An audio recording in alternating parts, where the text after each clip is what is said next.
Bunnicula Chapter 7, page 78, A New Friend in Need.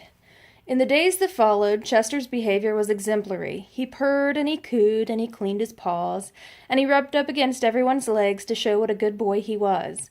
I was getting worried. Chester acts that way only when he has something devious in the back of his mind. But I didn't know what it was. He had tried everything in the book to get rid of vampires, and all his efforts had failed. But I knew, from the expression on his face, that something was definitely up. Of course, I didn't know for certain because he had not spoken to me since the stake incident.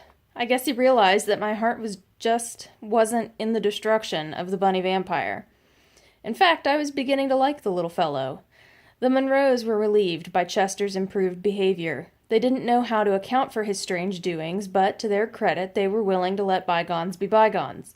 The only disturbing factor in all our lives was the reappearance of the white vegetables each morning in the kitchen. And yet, after a few days, even that stopped and life seemed to return to normal. One evening I dropped by Bunnicula's cage to chat. I'd found myself doing that more and more since Chester had stopped talking to me. Of course, Bunnicula didn't talk back, but he was a good listener. I'd begun to think of him as a friend. A strange one, granted, but one can't always choose one's friends. I was distressed this particular evening to see that he was dragging his ears, as it were. He looked tired and listless. I felt his nose, and it seemed a little warmer than it should have been. I became alarmed. I ran over to Toby, who was doing a picture puzzle on the floor, and began to bark. Something I do only in cases of extreme emergency, since even I do not care for the sound. "What's the matter, Harold?" Toby asked without moving. "Are there burglars?" I ran to the cage and looked at Bunnicula. I looked back at Toby and whimpered. Toby just looked confused. "Do you want to play with Bunnicula? Shall I take him out of the cage?"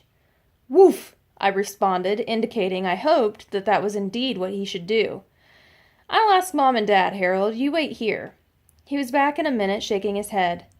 "I'm sorry, Harold, but Mom says you can't play with the rabbit. It causes too much commotion." I looked down at the floor and whimpered again. "Sorry, Harold. Maybe later when we're all in here together."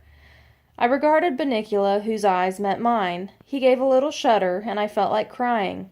My friend was sick, and I didn't know what to do. I wished I could tell Chester, but I knew it was no use. He was just too mad at me. I would have to sort this one out on my own. That night, I couldn't sleep worrying about Bunnicula. I decided to go downstairs and check on his condition.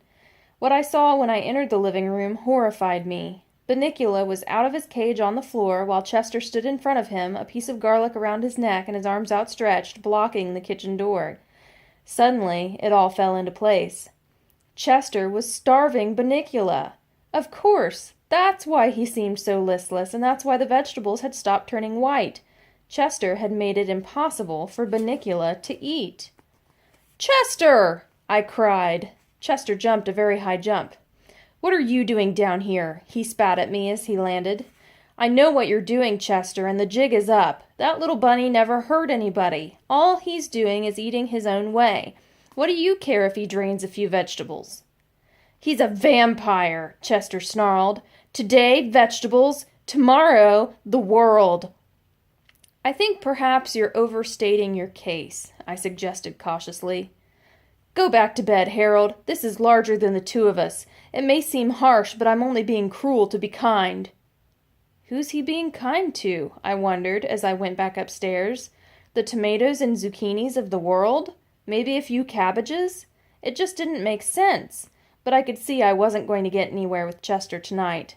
Tomorrow, however, would be another story, and I was determined that by hook or by crook my friend Bunnicula would eat by sundown the next day.